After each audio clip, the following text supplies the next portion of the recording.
إن الله اشترى من المؤمنين أنفسهم وأموالهم بأن لهم الجنة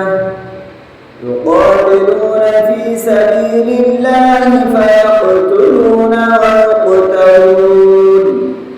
وعدا عليه حقا في التوراة